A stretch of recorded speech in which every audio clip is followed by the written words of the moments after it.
Gəlin, bəşəriyyətin ən maraqlı və ən böyük axtarışlarından birinə, yəni özümüzdən daha mükəmməl bir beyin yaratma səyahətinə birlikdə çıxaq. Bu, bildiyimiz barmaqlardan başlayıb, bugünkü süni intellektə qədər uzanan, həqiqətən də heyrətamiz bir hekayədir. Hər birimizə tanış olan o müasir kompüter, elə deyilmi? Artıq həyatımızın o qədər ayrılmaz bir hissəsidir ki, onsuz bir günü təsəvvür etmək yəqin ki, çox çətindir. Yaxşı, bəs heç düşünmüsünüzmü, bu möcüzəvi cihaza gedən yol əslində haradan başlayıb? Elə bu sualın cavabını tapmaq üçün gəlin tarixin dərinliklərinə baş vuraq və hər şeyin necə başladığını birlikdə kəşf edək. İlk dayanacağımız, təsəvvür edin, heç bir maşının, heç bir texnologiyanın olmadığı bir dünya. Bəs insanlar o vaxtlar mürəkkəb hesablamaları necə aparırdılar? Cavab əslində çox sadədir. Hər şey fiziki idi. Yəni, insanlar əvvəlcə barmaqlarından, sonra da daş kimi obyektlərdən istifadə edirdilər. Baxın, bu Roma abakı da bunun ən mükəmməl nümunələrindən biridir. Hər bir muncuq bir rəqəmi təmsil edir və onları sadəcə hərəkət etdirməklə o dövr üçün çox mürəkkəb sayılan hesablamalar aparmaq olurdu. Amma ən heyrətamızı nədir bilirsiniz? Bu çox sadə ideyanın bütün dünyaya yayılması. Baxın, V6-cı əsrdə Çində Suanpan, sonra Yaponiyada Soroban, Rusiyada Shotu, fərqli adlar, fərqli mədəniyyətlər, amma kökündə dayanan ideya tamamilə eyni idi.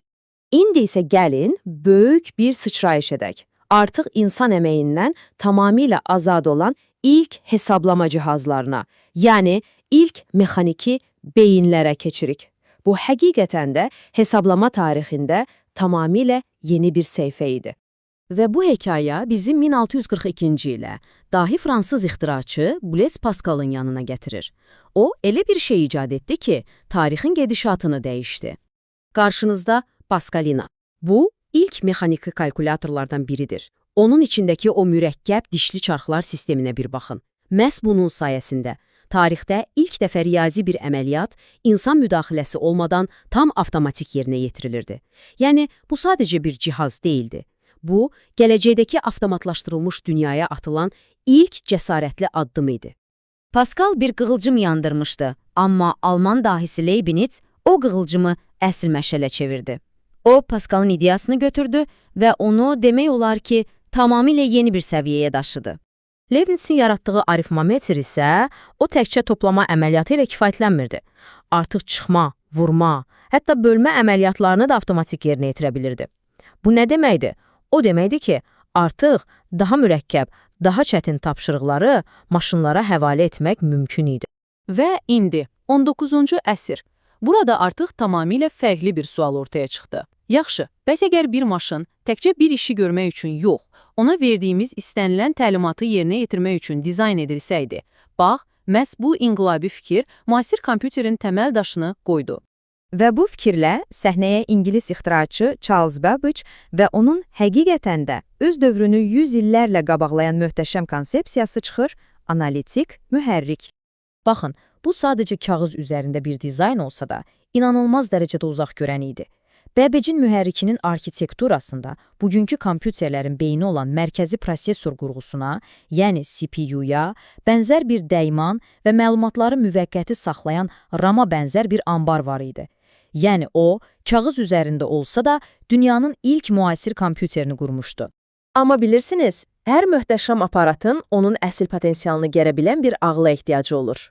Babbage'in mühəndislik dahiliyi ilə riyaziyyatçı Ada Lovelace'in uzaq görənliyi bir araya gələndə hesablama tarixi əbədi olaraq dəyişdi. Lovelace'ini fərqli edən də məhz buydu. O anladı ki, Babbage'in maşını sadəcə rəqəmlərlə işləmir. O, musiqi notlarından tutmuş hərflərə qədər istənilən simvolu emal edə bilərdi. Yəni o, əslində müasir proqram təminatı ideyasını ortaya qoymuşdu. Məhz buna görə də o, haqlı olaraq dünyanın ilk proqramçısı hesab olunur. Və indi növbəti böyük inqilab. Mexaniki dişli çaxlardan elektrik komponentlərinə keçid. Bu, müasir kompüter dövrünün əsl başlanğıcı idi. Hər şeyi kökündən dəyişdirən bir an. Elektron inqilabının ilk çarçısı ilə tanış olun. Z3. 1941-ci ildə Almaniyada yaradılan bu maşın yaddaşında saxladığı təlimatları arda-arda yerinə yetirə bilən ilk proqramla idarə olunan kompüter idi. Artıq əsl avtomatlaşdırma buydu. Və budur, qarşınızda əsl bir div, ENIAC, sadəcə ölçüsünə bir baxın, bütün bir otağı tuturdu. Amma ENIAC-ı vacib edən təkcə ölçüsü değildi. O, ilk universal maşın idi. Bu nə deməkdir? Bu o deməkdir ki, onu tamamilə fərqli məsələləri həll etmək üçün yenidən proqramlaşdırmaq mümkün idi.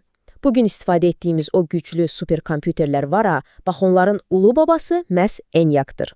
Müasir kompüterlərin hekayəsi isə əslində çox maraqlı bir hekayədir. Bu, gücün inanılmaz dərəcədə artması, ölçünün isə dramatik şəkildə kiçilməsi hekayəsidir. Gəlin bu nəsillər boyu davam edən təkamülü addım-addım izləyək. Bu cədvəl əslində hər şeyi göstərir. Təsəvvür edin, 50-ci illərdəki otaq boyda olan birinci nəsil kompüterlər vakum boruları ilə işləyirdi. Sonra 60-cı illərdə tranzistorların ixtirası ilə ikinci nəsil gəldi, kompüterlər kiçildi və sürətləndi. 70-ci illərdəki üçüncü nəsildə isə integral sxemlər minlərlə tranzistoru balaca bir çipə yerləşdirdi. Və nəhayət, 80-ci illərdə mikroprosessorların kəşfi ilə dördüncü nəsil başladı və kompüterlər artıq evlərimizə qədər gəlib çıxdı. Hər bir yeni nəsil gücün onlarla, hətta yüzlərlə dəfə artması demək idi. Bəs 5-ci nəsil, bu nəsil artıq sadəcə daha kiçik, daha sürətli olmaqla bağlı deyil. Məqsəd tamamilə fərqlidir. Ağıllı sistemlər, yəni süni intellekt yaratmaq. Bu, artıq kompüter texnologiyasının gələcəyinə doğru atılan bir addımdır. Deməli, belə, biz hesablama üçün istifadə edilən ilk daşlardan başlayıb cibimizə sığan superkompüterlərə qədər uzanan inanılmaz bir yol qət etdik. Bu möhtəşəm tarixi səyahətin sonunda isə qarşımızda tamamilə yeni bir üfüq açılır. İndi özümüzə bu sualı verməliyik. Bəs indi biz hansı yeni intellekti yaradırıq?